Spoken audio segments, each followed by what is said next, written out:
कि हम अगर किसी को साष्टांग नमस्कार कर रहे हैं या किसी के पैर को हाथ लगा के और अपने माथे के साथ टच करा रहे हैं चाहे उसको, मेरे हिसाब से वो उनके तत्व को ही बेसिकली नमस्कार है। Somehow we want to embody that तत्व। अगर हमारे गुरु में है तो हम उनके पैर को हाथ लगा रहे हैं, तो मैं चाहती हूँ कि वो गुरु तत्व मेरे अंदर आए, उस गुरु तत्व को मैं हर जगह पहचान पाऊँ। सिमिलरली अगर मुझे मेरे पेरेंट ने अपनी रिस्पॉन्सिबिलिटी बहुत अच्छे से निभाई है, क्योंकि हम सबके लिए नहीं कह सकते हैं, है ना? सबके माता हम्म। पिता जितना हो सकता है करते हैं, बट हम आजकल तो बहुत न्यूज आती है, सब कुछ है, इसलिए मैं इसको जनरल स्टेटमेंट नहीं बोल रही हूँ। बहुत लोगों ने बहुत ही घिनौने काम भी कर रखे हैं अपने ही बच्चों के साथ, है ना? तो मैं ये नहीं बोल रही, बट अगर एक हेल्दी रिलेशनशिप है, अगर आपको पता है कि आपके माता पिता ने जो उनसे बन पाया उन्होंने किया, है ना? बहुत अ, शायद अपने आप को सैक्रिफाइस करके आपकी ज़िंदगी बनाई, तो उसमें भी, और अगर आप चाहते हो कि आके आपकी फैमिली होगी या व्हाटएवर, तो अगर आप उनके पैर छू रहे हो, तो one is most definitely thanking them, कि मैं उनको थैंक यू करना चाहती हूँ। बट सेकंड इज़ आल्सो कि मैं प्रे करती हूँ कि मेरे अंदर जिस ममता से मेरी मम्मी ने मुझे बड़ा किया है, वो आए, या मे बी जिस प्रोटेक्टिव नेचर के साथ मेरे को बड़ा किया गया है मेरे पिता के थ्रू, वो मेरे अंदर आए। सो एक तो ये हो गए मेरे अकॉर्डिंग उनके तत्व को पहचानना और अपने अंदर एम्बॉडी करना। और अगर हम इसको प्योरली एनर्जेटिकली सोचते हैं, तो जो हमारे पैर होते हैं वो रूट चक्रा के साथ कनेक्टेड होते हैं, और root chakra is like the grossest stuff ever, है ना? जैसे जैसे हम ऊपर वाले चक्रास में जाते रहते हैं, हम और सटल होती जाती है हमारी एनर्जी। और अगर उनके पैर आप छू रहे हो, तो आपके अंदर वही आ रहा है जो वो एम्बॉडी करते हैं, वो नहीं जो वो बोलते हैं। ज्ञान वही है जिसको आप जी रहे हो।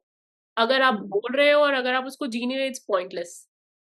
तो अगर हम किसी के पैर को हाथ लगा रहे हैं, आप उस एनर्जी को छू रहे हो जो वो एम्बॉडी करता है। तो टीचर भी कई तरीके के होते हैं, गुरु हर कोई नहीं होता है, सदगुरु हर कोई नहीं होता है, Sadhguru not the person that we know, but Sadhguru as in the guru तत्व, वो हर कोई नहीं होता है। पता नहीं कैसे कैसे टीचर होते हैं, पता नहीं कैसे कैसे एल्डर्स होते हैं ना, मैं उस चीज को बिल्कुल, अब मैं डिस्गस्ट की तरह भी नहीं देख रही, बट मैं डिसर्नमेंट, अगेन, है ना, विवेक होना चाहिए कि कौन कैसा है ये वो। तो अगर आप उनको छू भी रहे हो ना, तो आपको पता होना चाहिए कि कोई बोल क्या रहा है, और अगर उसके बोलने में और उसके उठने बैठने में, चलने में, जीने में कॉन्ग्रुएंस है कि नहीं। अगर वो बोल ये रहा है और कर ये रहा है, तो फिर इट्स पॉइंटलेस।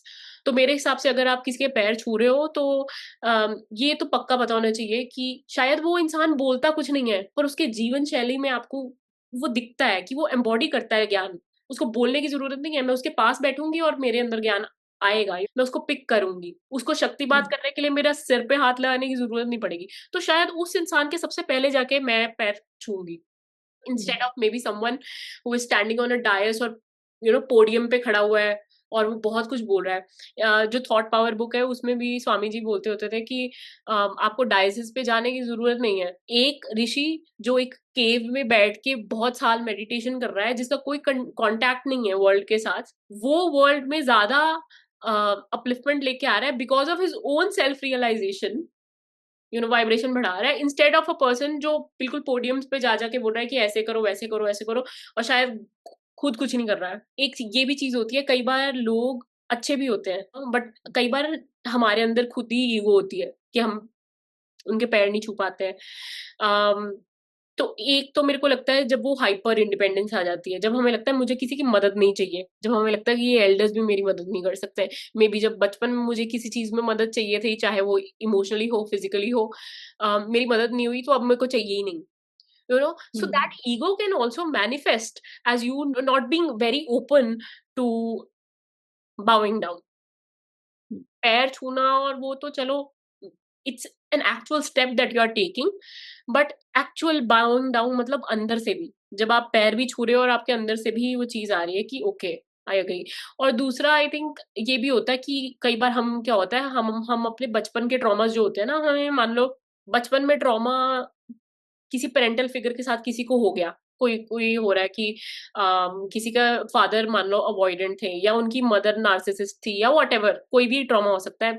इंसान को खुद पता होता है, हर पेरेंट की नेचर अलग अलग होती है, व्हाटएवर। मेरे को लगता है कि अगर किसी के पेरेंट किसी तरीके से थे, अब वो हील भी हो गए हैं, मान लो उनकी रिलेशनशिप भी हील हो गई है, कई बार हम वो सारा ट्रॉमा ना उठा के सारे एल्डर्स पे प्रोजेक्ट कर देते हैं कि सभी ऐसे हैं, तो वो चीज भी हमें कई बार उस ह्यूमिलिटी में आने से रोकती है। That is the negative manifestation of an ego, that's what I think. But at the same time I think अगर हम नॉन डुअलिस्टिक लेंस से देखें तो सब कुछ आप ही है, देयर इज नो टू। तो आप अपने आगे ही झुक रहे हो, आप अपने खुद के ही पैर छू रहे हो। पर एट द सेम टाइम मैं कभी भी ये नहीं बोलूंगी कि डिसर्नमेंट बिल्कुल खत्म कर दो। कई लोग अनसेफ होते हैं, कई लोग नार्सिसिस्ट होते हैं, कई लोग एक्चुअल अब्यूजर्स होते हैं। तो discernment again, this big word discernment, we need it. वो उसकी जरूरत बहुत होती है। अगर मैं देखती हूँ कि सच में someone embodies what is written in the books, है ना, जो सब बात करते हैं एम्बॉडी करने की, ये कर लो या हम तो ऐसे हैं, नो। पर अगर किसी की जीवन शैली में दिख रहा है, only then I do that. For example, there's this person that I know, they lost their very young son, okay, and like very young, okay, and still इतनी विनम्रता, इतना प्यार, इतना सरेंडर, इतना फेथ उनका प्रभु के प्रति, बाबा के प्रति, वो कभी हिला नहीं। और कितने लोगों ने बोला आपने बाबा को क्यों नहीं बोला कि आपका बेटा चला गया एंड ऑल, और वो बोलते हैं कि बाबा को क्या बोले, ये तो जीवन है एंड ऑल। वो चाहते तो they could have become very bitter also. जब जब भी मैं उनको मिलती हूँ, अब तो बहुत साल हो गए उस बात को भी, वही सेम प्यार, वही सेम आदर, सरेंडर बाबा के प्रति, सबके प्रति। तो मेरी आत्मा झुकती है, मेरी बॉडी तो बाद में झुकती है, उनको नमस्कार करती है। मैं अंकल के पैर हाथ लगाती हूँ, चाहे मैं घर एंटर करी हूँ तब, या मैं उनके घर से निकल रही हूँ तब।